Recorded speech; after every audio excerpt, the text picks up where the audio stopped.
We're in here deep right now. We're in here very, very deep. Family, did you guys see this brother? I think his name was Kenny Johnson. He testified against this chemical plant. He was like a whistleblower. There was some kind of fire with a chemical plant down in Georgia, some kind of mysterious fire. And this brother was like a whistleblower. He kind of testified, I think, against the corporation for having something to do with this fire. And right after the brother did the testifying, he stepped outside and died. Did y'all hear that? The brother like literally died right after he gave his testimony. Just dropped dead. Man, dude, what did they do to that dude? Man, they done sound like they done had some kind of covert heart attack dart or something because they got stuff like that, man. They got stuff that'll take you out. Man, there was a video from like the 70s, like around 1975, where they were talking about certain, they got like guns and weapons they can shoot you with to make you have a heart attack and you don't even know what hit you. This was like in 1975. Can you imagine what they got out here now? So yeah, this dude literally just dropped dead right after he testified against these people. Like when you testify or go against some of these corporate entities, you either mysteriously die or you mysteriously get some kind of charge on you. Just like with Diddy. Just like Diddy getting that charge and they got him in jail and they still haven't really defined what he actually did that was illegal.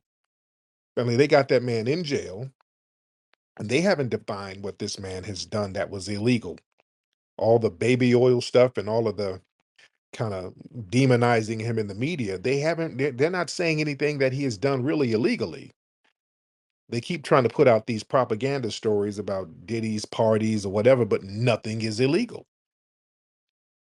And also, one of these accusers, that accuser that was up there with Gloria Allred, they done found some text messages showing that she was lying and she was plotting. They found some text messages from her texting her ex, trying to get her ex dude to go along with the story, and she was going to give him like $3 million because it was like a finesse all along.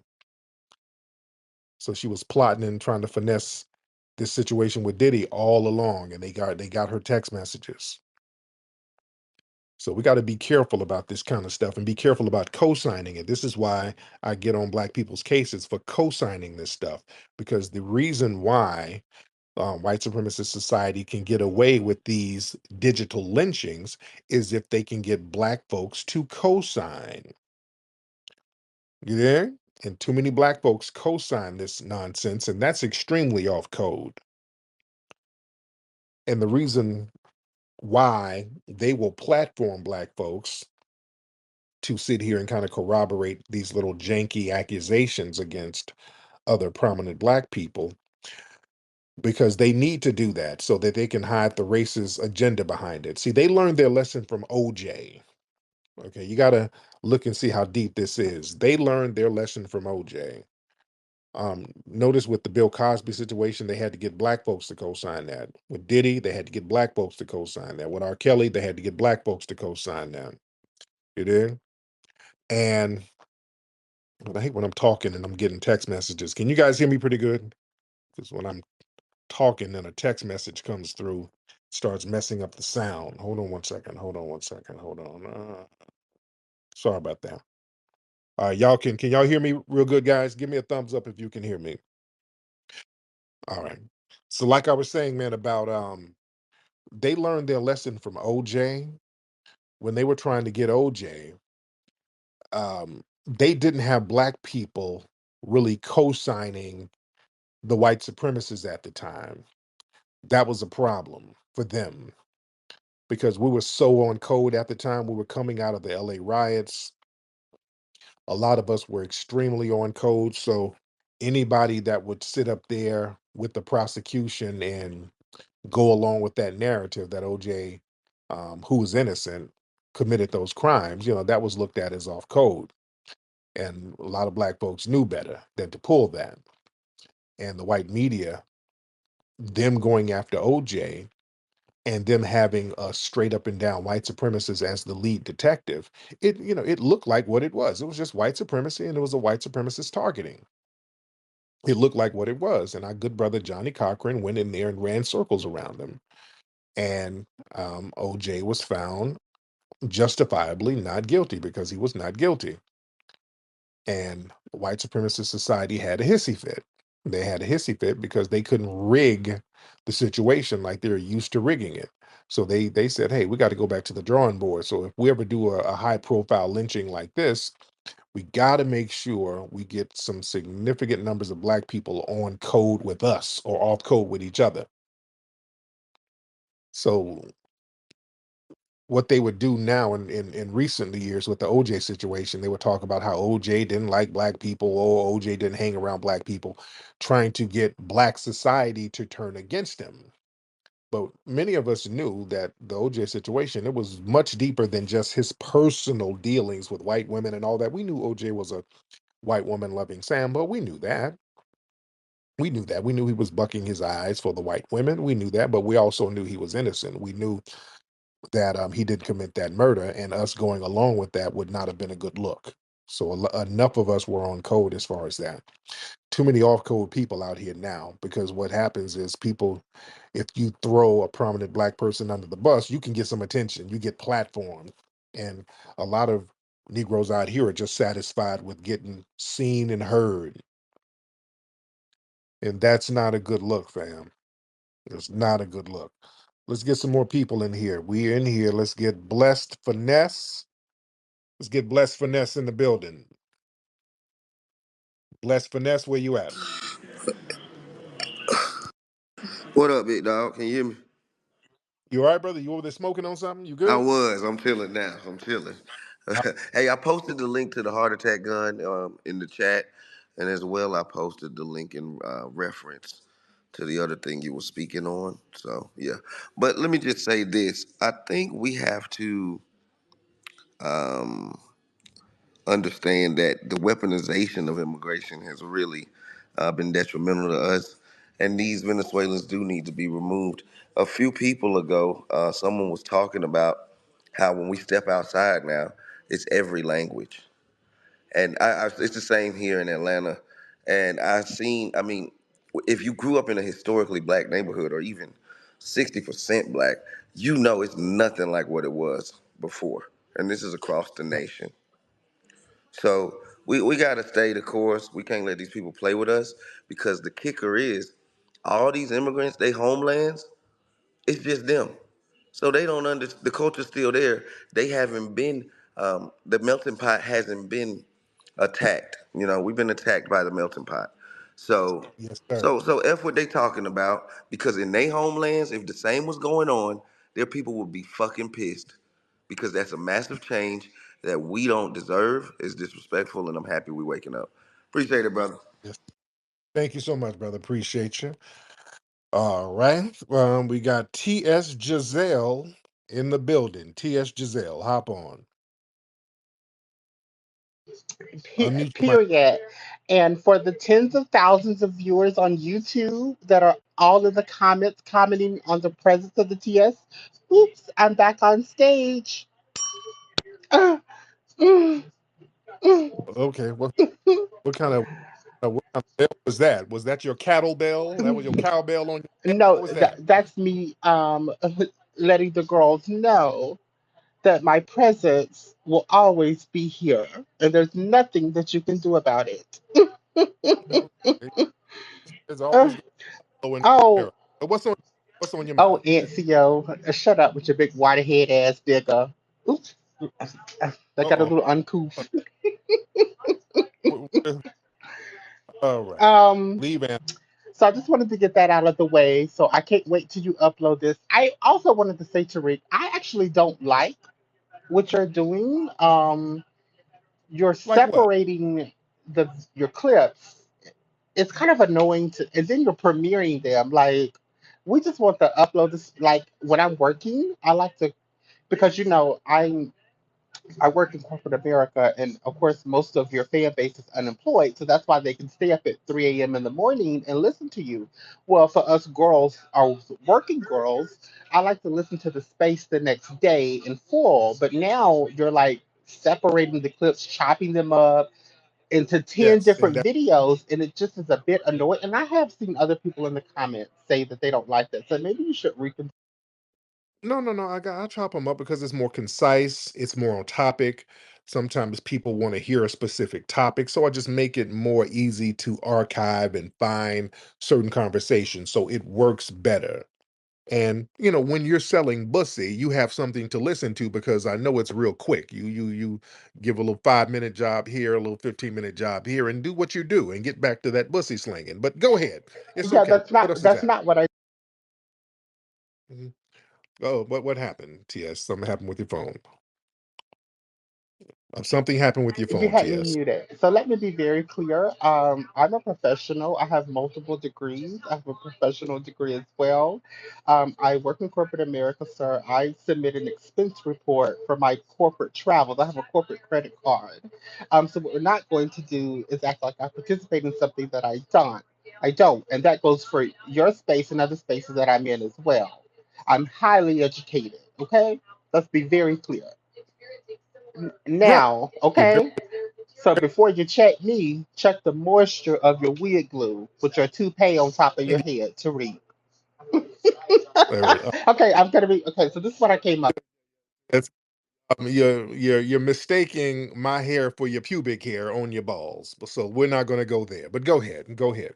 All right. I know you not talking with them knock ass knees and black ass gubs. Okay. That's one of your tricks. I have neither knock knees or black gums.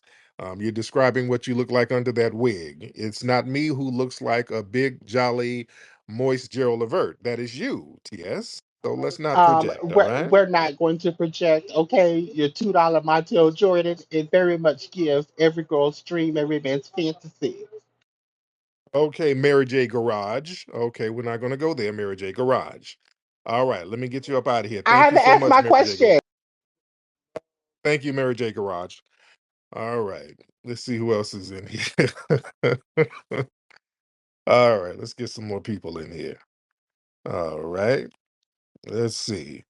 Let's get Juicy. Let's get Juicy in the building. Let's get A Juicy. real woman on the stage. Oh, hey, Peace and power to what's on you, your mind? King Tariq.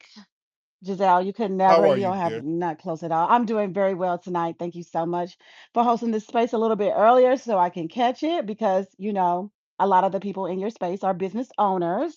And so, we own businesses and we have black jobs and, we get bags in every lane. We learn from the best. You have to have multiple streams of income and revenue coming in. That's what we got from Oh, you. So thank you. But I came up here to say real quick in regards to Johnny Cochran, when you brought him up right before his untimely death, he had put together a project called the Reparations Assessment Group, which was a team of lawyers of class action lawyers who had gone and won lawsuits of into the billions, right? And so he put together this team because he was going to take the legal route versus the political route into getting reparations for the descendants of Black Americans. He did do an interview with Tavis Smiley on NPR, but if you go to NPR to pull that archive, they won't let you hear it. You can't even listen to it right mm, in real time because he did have press around it. So I thought that was really interesting. And then also, I did put the clip in the Purple Pill in regards to the bio lab. He was a state representative and supervisor who had went in and asked for a criminal investigation in regards to this massive amount of chemicals being, thrust out into a community. This is a neighborhood community that is predominantly upper echelon Black American. We're talking about mm, 85 to 95% upper middle class Black Americans in that Conyers area. So it's a big deal. He lived in the area and he focused on environmental and water analysis, and he wanted people in the community to go get blood tests to test for toxins. And he literally dropped dead right out. So like you was absolutely correct. So yeah, I just wanted to bring awareness to that. Thank Thank you you. so much, beloved. That's crazy. I didn't know the rest of the context of that. So yeah, this is even more suspicious that the brother was hollering at them about what was going on with the chemicals and, hey, this is a black neighborhood. What's going on? The minute he gives his testimony, the dude walks outside and dies. That's crazy as hell, man. That's insane. All right, shout out to everybody in here. We got a lot of folks in here. Retweet and let everybody know that we're live right now. Let's get we got some Japanese words here. I don't know what these words say, sir, but what's going on? Yo, what's going on, Flex? How you doing, brother? Chilling, chilling. How you doing? I'm good, man. And where you from? Are you Asian? What are you, bro? Nah, man. I'm FBA. Okay. But you have an accent. You got an accent, Yeah, brother. I've been in Japan about like 5 years though. I think we spoke a while back ago though, like maybe like last year or something. Yeah, hold on. Let me get into your background. Where's your family from? What part of the US? Yeah, so my pops, he passed away last year, but he's from Kingstree, South Carolina, and then my mom is from Philly. Okay. Your mom, is she white, Asian? What is your Nah, mom? my mom's black, but she got like Native American mixed with her. And your dad is from South Carolina? Yeah, he's from do you know Kingstree, South Carolina? And you don't sound like neither one of them. You don't sound like you have your voice inflection. There's no soul in it. Why is there no Majara or no soul in your voice? I promise you, I'm 100% FBA. Okay, all right. So what's going on out there in Japan? Nothing much, man. Chilling, man. I don't know if you saw the news, but Kanye, he's supposed to be moving out here, so that'll be dope if he can, get his citizenship out here. And I was, Um, he's divorcing his lady too. I heard something was going yeah, on with the. So I hope Well, he probably had her sign all types of NDA, all of that. So I don't know if there's going to be some kind of scandal with that. But that's interesting. That's going to be interesting. But thank you so much, brother. I appreciate you. All right. He said he was FBA. I don't know. He could be. I don't know. I don't know. I didn't hear the Majora soul in the voice. I didn't hear it. Usually you can hear it. Usually you can hear it a little bit. Let me see. We got a lot of people in here, ladies and gentlemen. Let's get 21 play. Let's get 21 play in the building. What's happening, 21? 21 play. Unmute your microphone, sir. All right, he didn't want to talk. Listen, if y'all don't want to talk, don't get on up here. Let's get Misinformation Ranger. I remember that name. I had you on here before. I forgot what we talked about. Man, Tariq, go on. Hey, Batty Man, nothing. Batty Man is your Yeah, granddad who had yo, to. That's the Batty Man who had to pop that give me bush. pussy, relax. Go on, you good? Okay, I'm good, but we're not going to bushmeat babble. That's what we're I not don't going to eat bush do. meat, man. Oh, but we're not going to bushmeat babble, Baba Tunde. So let's calm that down. So what's on your mind? What's on your mind, little moist, musty thing? Yeah, I'm Americanized, man. I don't eat bush meat, brethren. Oh, you ain't not with that accent, nigga. I can hear the must over the phone. You're not that Americanized. But go ahead, sir. Yo, I heard that Kamala Harris has been in contact with you. You're about to have the whole FBA, the Foundation of Batman Americans, voting for Kamala. Is that true? Sir, did you write that material? Because you could have. I'm going to say foundational Yeah, Batiman. you can't really. That's going to show those niggas foundational Batman. I'm so witty. I'm the next Michael Blackson. Okay, yeah, you probably wrote that about 2 weeks ago, and you couldn't wait to get that off, huh? You're probably sitting up there. You probably didn't even bathe. You said, "Ooh, I can't wait to get on the space and say foundational Batman." That is so hilarious. Brother, you can't Okay, style my thing, yeah. bro. But You waited that long to tell a flop joke. Answer the Lord have question mercy, though. you I failed. heard that Kamala Harris reached out. You failed tethers. Now listen. Here's the thing. Listen. Now that there's a possibility that Trump is going to get back in office, and some of your Mm-hmm. cousins, y'all going they're going to take y'all up out of here, man. What are y'all going to do? Y'all going to get sent back to the I'm Caribbean. coming to So how? California, man. I'm gonna live at your studio. No, sir, no, you can't do that. I don't have bushmeat insurance. You can't be cooking bushmeat in my place. But what are you going to do when your Bro, cousins get deported? What are you going to shut up? What are you going to do, sir, when you get deported back to the Caribbean, back to the shanty here's what I'm towns? gonna do. I'm gonna come live. Have you made I'm gonna come live with preparations your with the white shanty? mother-in-law. No, no, no, no, no. That means you're going to live with Sally Struthers. That's the only white person you're going to live with. You're going to have to go live with That Sally nigga don't even want to Struthers. play. No, no, no. You're going to have to get that 32 cents a day from Sally Struthers again, brother. You're not going to eat good no more. You're going to go back to being hungry and musty and skinny. Is that what's bothering you, sir? Hmm? Dudu Tunde, hop on, What sir. bothers me is that fake ass hairline you got. Why your Oh, no, no, no, no, no, no. It's called an why FBA that shit hairline, receding, sir. nigga? No, no, no, no. You don't project your bad hairline onto me, Dudu Tunde. I know that y'all think hairlines are magic. They're not. We just grow them naturally. I know you're not used to it. I know y'all see people with decent hairlines, you think it's sorcery and trickery.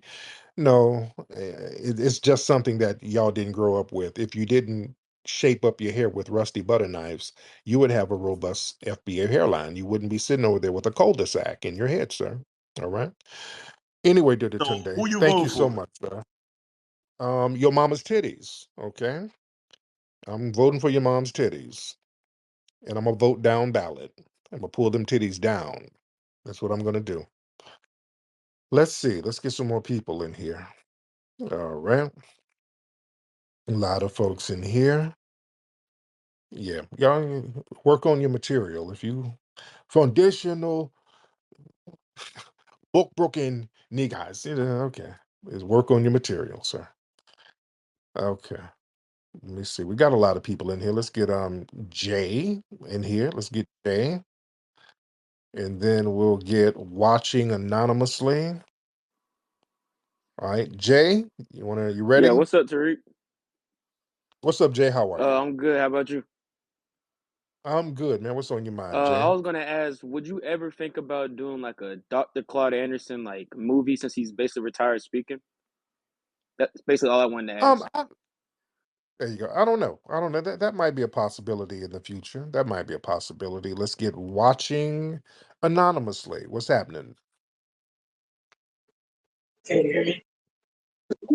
Yes, what's up, watching So I want to make a point of something that I think most people are forgetting about who we're dealing with when it comes to, like, for example, immigration. We're dealing with people who think like chess, 2 or 3 steps ahead, right? So, of course, yeah, bringing in the immigrants is going to destabilize the country and replace the black vote. But at the same time, when you bring these people over, they're going to cause violence, which will make American people rise up, which will make civil war almost. They can fill up the prisons. But it's used to set a precedent to create a borderless North and South America. That's why they're doing it in Europe. They're trying to get rid of borders in order to facilitate the one world government. So, yeah, Yeah, we're dealing with people who think like 4 or 5 steps ahead. right. All right. Thank you so much, brother. Thank you. Let me get some more people in here. Logic, what's up, Hey, Logic? what's going on, brother Flex? How you doing, man? I'm good, man. Hey, How are you, sir? fantastic. I'm a long time listener since back in the you're laughing days, back in the Mac lessons days, man. Um yeah, so this I'm glad that you're speaking up on this whole voting thing and the Democratic what we got going on with the Democrats and the Republicans. And it's interesting to see a brother like you come out and be openly speaking about, what's going on with the Democratic Party. Especially most of Yeah, us, like myself, I'm a young guy in my 30s, and our ancestors or our moms and our dads and our grandparents, we've always voted the Democratic Party just because we're black. And now yeah, we're seeing the veil is being taken off a lot of things now. So I'm Yeah, glad you're pointing that out and trying to help move us in the right direction with transparency. So I just want to give you a shout out. Thanks for everything that. I, I appreciate that, brother. Thank you so much, man. Thank you so much. We don't know the beginnings of rap because as long as our music has been recording, people have been rapping. The disco DJs separated themselves from us. We were the next generation coming up with this thing, and they was like, what's this little hippity hop thing? The first time I heard somebody spit a 16 over a break beat was probably Melly Mel. The Melly Mel sound that you hear today, I got that sound from Hollywood. I was doing this same form of entertainment long before it had a name. A lot of the gangs were fading out by the time hip hop came in. A lot of those gangs turned into crews. As far as influencing hip hop, I saw no Puerto Rican or Jamaican influences whatsoever. I started breakdancing in the 70s. When rap and hip hop was all black, it was negative. Now that it became a big phenomenon and corporately acceptable, now there's this need to take foundational black Americans out of the creation of it and give it away to other people. And it's important for us to set the record straight.